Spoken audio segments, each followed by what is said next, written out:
Felicity from GetYourRockOut, here with the lovely James from Tesseract. How are you doing today? I'm very well, thanks. How are you? I'm very glad to hear it. I'm also very well. I'm hugely looking forward to the show tonight. You guys are out with Protest the Hero at the moment. How's it gone so far? It's been brilliant. We've known those guys for quite some time. We've toured with them in the States and Canada back in 2011, so it kind of feels like we're picking up where we left off, which is nice. And then, of course, we've got the Safety Fire, who we've known for ages, and Intervals, who we've known via the internet for quite some time, so I feel like we knew them anyway. Nice. And we're all having a lovely time. A lovely time. Lovely time. A lovely time. That doesn't work on tour. You can't be having a lovely time. You're like, we're having a hardcore time or a... Well, yeah, Makes it sound like you're drinking tea, just sitting around with tea and cake. Do you know what? My body wishes that that's what we were doing. But no, there has been a vast amount of beer drunk. Does not surprise me, if I'm honest. I can imagine you just partaking on occasion of the odd one or two. Yeah, I'm just going to... Go away. Sorry. It's all good. Popular person, you see. That's what it is. I should have remembered to turn my phone off. But These things happen. Could be worse. yeah. But yes, not one for liking to drink that often. I sometimes do get led astray. I can imagine it being really tough for you with the peer pressure that must be occurring to have one or two beers. I don't know how you cope. Well, I survive. I get through it. I feel for them, I really do. So TechFest was the last time we saw you, and of course you were completely sober the whole weekend then. Yeah. But you guys have been touring absolutely tons since then. So can I give us a brief rundown of what you've been up to? Wow, since TechFest, wow, that feels like a lifetime ago. It was about 6 months ago, wasn't it? That's terrifying. Well, we toured the States with Cult of Luna and Catatonia and Intronaut, which was amazing. Then we did a headline run of the States with Ancients and Scale the Summit, which was also really good. Then we came back and supported Carnival around the UK, and now we're here. And the Carnival tour, I mean, how did you find the audiences were reacting to that? Because I know beforehand some people were like, we're not sure how this one's going to play out. Yeah, it was interesting. It's especially interesting comparing them to this crowd. Like the crowd, the Carnival crowd's a little bit, I guess, it's a bit older. It's a bit more grown up, a bit more chin strokey. Whereas this crowd, is a bit chin strokey. Yeah. Brilliant. Whereas this crowd, it's a little bit more. They jump around a little bit more, if you know what I mean. But what is nice is that I guess, on that tour we did go down well, and I think, and it's quite nice to. It's just quite nice to have people come out and like it and not boo you off. Can't imagine you getting booed off, actually, not at all. I know. We did have a tentative offer to support Machine Head, and I reckon if we did Machine Head, we would get booed off. Everyone gets booed off before Machine Head. They kind of do. Wow. That's quite an incredible offer, though. Yeah, I don't know if it actually came through, but in all honesty, after we got over the fanboy Machine Head, we were like, wait a sec, is this a good idea? Probably not. No, it's interesting. I mean, it would either have been brilliant or we would have been, carrying corpses off stage with... Yeah. I mean, not that we're anywhere near like them, but did you see what happened to Bring Me the Horizon when they supported Machine Head? Oh, they got obliterated by the audience every night. They got so much abuse, stuff thrown at them, and I'm not saying that. I mean, well, I don't know. I think a Machine Head fan, I can see their reasons for not liking Bring Me the Horizon, and I don't think people would hate us as much, but I think they'd find us a bit too melodic and boring. They wouldn't quite understand you, maybe. No, there would be chants of Machine Head throughout our entire set. Yeah. I mean, you could always have kind of taken the slot and then dressed up as Machine Head and played your music and seen what went down there. Or we could have just started a Machine Head cover band and played Machine Head songs, found out what set Machine Head were playing, and then just played all the other songs that they're not playing. In fact, I would have been up for doing that. This needs to happen. Tesseract does Machine Head. Oh, this would be beautiful. I think that Ash would have a field day with it. I think he would be perfect. Oh yeah, definitely. Literally perfect. Yeah. I think to be honest, we'd have to get Moss, our bassist, on vocals. Ash's voice is just 10 octaves too high. There could be some room to play with that.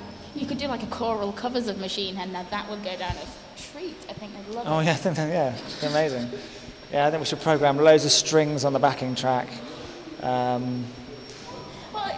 honest, that worked for Metallica. They've done all the, stuff like that. It could. Yeah.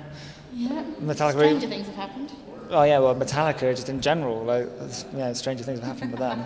Did you see that performance at the Grammys? It kind of. No, I've heard about it since and stayed well away. Well, yeah. If I'm honest. Yeah, actually, not that I'm into being rude about other people in interviews. Let's move on. Yeah, let's. See, every interview with you just ends up with being like 15 minutes of interview and like 3 minutes of usable footage, really, doesn't it? Oh, no. Yeah. Sorry. That's all good. And I know that when Ash kind of joined, a lot of the hardcore fans had things to say about it. But from everything I've seen lately, this seems to have settled down and people have kind of accepted him now and thought, actually, he's done a really good job. I mean, are you finding that you're getting less of the kind of fanboy, we don't want him here? Yeah, no, that seems to have completely died away, to be honest. And in honesty, when he joined, there was a bit of that, but it was nothing compared to our last vocalist, Elliot. When he joined, I felt so bad for him, but he really took a lot of abuse. And it was mainly because his voice was so different, whereas Ash's voice can be similar to Dan's, so he can replicate the old stuff, but yet he obviously puts his own stamp on the newer stuff. And because the newer stuff was actually... Well, the new album sold more than the last album, so there are more people who are liking him now than our old stuff. So I think if Ash left and we had to get another vocalist, then we'd be in trouble. So hopefully he'll stay with us. Good. And set-wise, are you moving to more and more of the newer stuff now, kind of with each tour that you're doing? Trying. We've basically.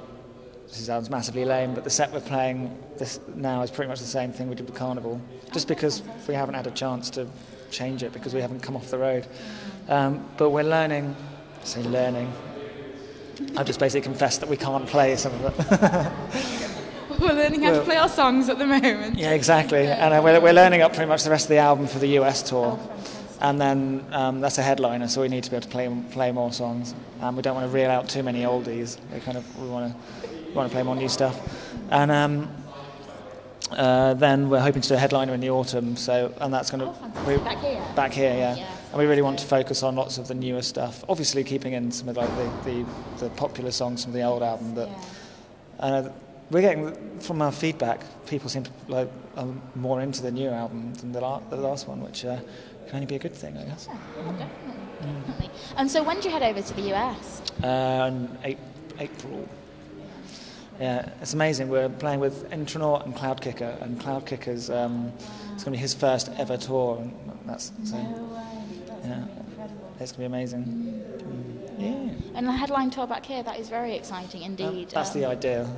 Nothing's booked yet, but so I don't even know when it's going to be, but it'll be the autumn sometime. I know. Yeah. And I know that you're hugely involved in the running of TechFest. So what can you actually tell us about that this year? Apart from that it's going to be good, obviously. It's going to be good. Oh, right, really? Wow. There'll be a strict beer curfew. No drinking after 7 p.m. Everyone just for you, James? Everyone in bed by 9. No, not for me. I can control myself. Oh, yeah. For the other organisers. No, I think, it's going to be good. The venue's bigger. The venue announcement, I don't know, is coming out very soon. And the headliners are all still being locked in and juggled at the moment. So I can't actually tell you who's confirmed because I'm not sure, but I know who all the potentials are. But I should probably not say what they are in case they don't. Could do. I might tell you once this is turned off. But it's going to be a good lineup. It's going to be sort of a similar scale size thing. I mean, the venue's going to be bigger and there'll be more bands. Whether we get any actually bigger bands, I don't know, because I guess in our scene there aren't that many bigger bands apart from a select few. But we'll see what happens. And either way, it's going to be another amazing weekend like last weekend. Let's hope the weather's like it was last weekend. That was absolutely incredible. Actually, it was literally, if you took everything that a perfect festival should be and then put it together, it was just amazing. And there seems to be such a rise in all of this kind of stuff at the moment, music-wise. I mean, everybody that's raving about new bands are more heading towards these kind of genres, and it's great to see. Well, I'd like to think that at least for metal, lots of bands within this genre, people are trying to do something new and different, and I think that's what some people like. There are other people who don't like it and find it a bit, I don't know, wanky. But in all honesty, not all of it is. But sometimes you've got to experience with wanking in order to, actually quite Go go on, down. finish this sentence off well. You've got I to don't know. experiment with wanking to what? I just disgusted myself and I couldn't actually go any further. I don't know. That kind of experimentation is needed to forge new paths. Dread to think what you get up to in the privacy of your own bunk, you know, after that kind of comment. It's just not, let's... It's a sticky place. Oh dear. I can't believe I just said that. Neither can I. But that's fine. You've been drinking heavily, obviously. We're doing this interview very drunk, obviously. Oh, yeah, so completely. that's the problem here. So festivals-wise this summer, where can we expect to see you guys? Well, we've been booked for the Trondheim Metal Fest, which is in Norway, and we're doing Brutal Assault in the Czech Republic, and I know that we're juggling some other offers, including one big UK one, but as it's not announced, I don't think I can say it yet. But I'll tell you after this is finished. And maybe a few others here and there. I reckon that UK one will probably be the only UK date. But, okay, fantastic. and then just a couple of other European festivals until the autumn. Nice. Yeah. I like it. And are you thinking about writing new stuff yet? Oh, already? Wow. Yeah, the summer. Well, there's a ton of new ideas. It's just a case of turning it into songs. Including like a Machine Head cover album. Oh yeah. The Machine Head cover album done in bluegrass style. It worked for AC/DC, let's be honest. Exactly. Well, Hayseed Dixie. Hayseed Dixie. Whoops, yeah. And that's good. I think also we're going to have a quiet summer, which will enable us to actually piece some of that together, with the view to hopefully putting something out next year. Maybe not. I don't know. That is a very good point. Yeah, but I think it'd be good to get something out in a year or so, just to keep the momentum up, because the momentum's been great since the last record. So. Well, everybody seems just to not be able to get enough of you guys, which is great. It's good to see. So, yeah, there aren't too many haters. There are a couple. if you didn't have haters, you would be doing something wrong, because you'd just be really boring, and so nobody could find anything to hate you for. That is very true. And to be honest, I think that's part of the secret of Bring Me the Horizon's success. So there was a point when everybody hated them. Yeah, that's true. And now everybody loves them. I must admit, actually, I saw them a couple of months ago, and it's not my style of music at all, but they put on a bloody good show. They really, really do. I mean, they know how to work an audience. It was quite incredible to see. But I felt myself getting really old, and I was like, all these people in the pit are going to get hurt. And then I was like, what's happened? But no, they were. Yeah, fair play to them. I need some more UK bands actually breaking through. So. Yeah, it's very true. Very true. Well, thank you so much. It's been lovely to chat to you, and I want to get this interview turned off so I can talk more. But we will really look forward to the show tonight, and I'm sure I'll see you at some point very soon. Excellent. Yeah, lovely to chat to you. Thank you too. Thank you so much.